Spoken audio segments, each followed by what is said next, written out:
Hello, welcome to Lightly Lume. My name is Gina, and today I'm going to do the Minimalist Tag. This was started by Cathy. Her channel is Hello Cathy. And while she didn't tag me specifically, she did say anybody that was interested could certainly do the tag, so I am. So the first question is, what drew you to minimalism? I've moved around quite a bit in my life, so it's always been easier to pack and move if you own less. Now, I haven't always owned less, and certainly I think I've talked about this in a previous video. I used to have many, many books, some of which moved with me and some of which lived with family and friends. And eventually I realized that I could live with a minimal amount of clothing because I did that when I was a student studying abroad. So over time, I've pared down my possessions simply because moving became too difficult.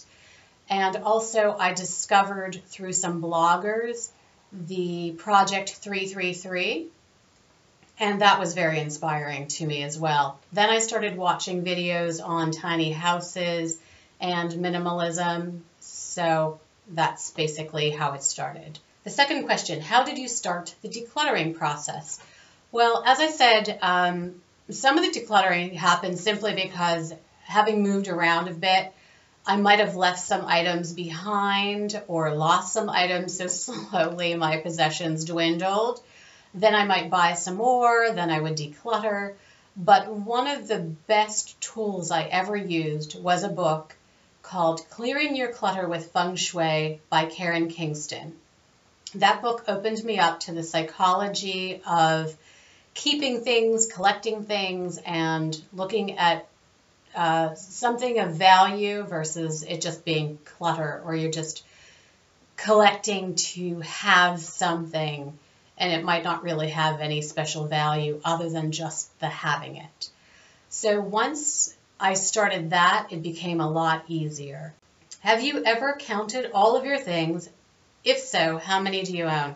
Other than counting my pieces of clothing to participate in Project 333 over the summer, no, I have not counted all of my possessions. I live with my significant other, John, so I think if I were to run around the house counting all of our possessions or trying to determine what was mine, what was his, do I count possessions that are ours, he would look at me as if I were crazy, and I think it would probably drive me a bit bonkers.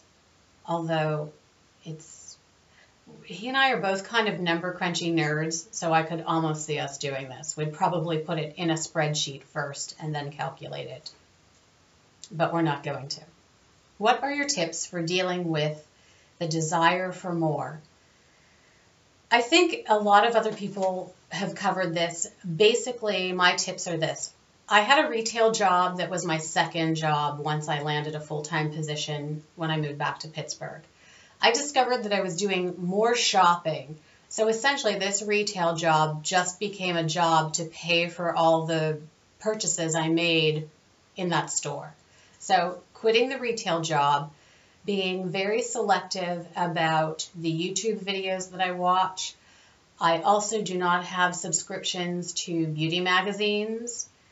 I try to avoid going to the mall. So if you're clear of malls, or as the Catholics like to say, avoid the occasion of sin. So if you're not looking at sale promotions, haul videos, fashion magazines, or whatever it is that triggers your desire for more, then you probably won't trigger that desire for more. And then also just realizing that what you have is good, and being thankful for the things in your life that maybe are non-material goods. That's another option. How do you deal with non-minimalists in your life? Thankfully, my partner, John, is on board with me. I don't know that we would consider ourselves to be minimalists. I think we like a very spare, minimal style, but that's our personal preference. So, in short, John is on board with me. And as far as friends and family, I don't live with them. They are not in my space. I'm not in their space. So it's really none of my business. I do try to give help if it's asked for, but I do not offer it. Do you have any guilty pleasures where minimalism doesn't apply?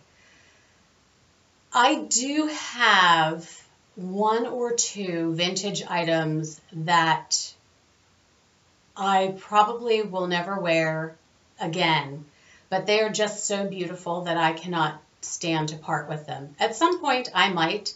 I used to have a huge vintage hat collection and some shoes and clothes as well. Some of them I gave to someone who was a costumer so that she might be able to make patterns. Others I've donated. Some things I've sold. So for right now, that is really my guilty pleasure. Just the few vintage items that I have, I simply cannot bear to part with them. But at some point, I might be able to. I am going to tag Dingbat Killa, who has a YouTube channel. I'm also going to tag Leanne, who does not have a YouTube channel, but she has a blog. So I will put those links below. I'd like to thank you for watching, and I will see you again soon. Have a great day. Goodbye.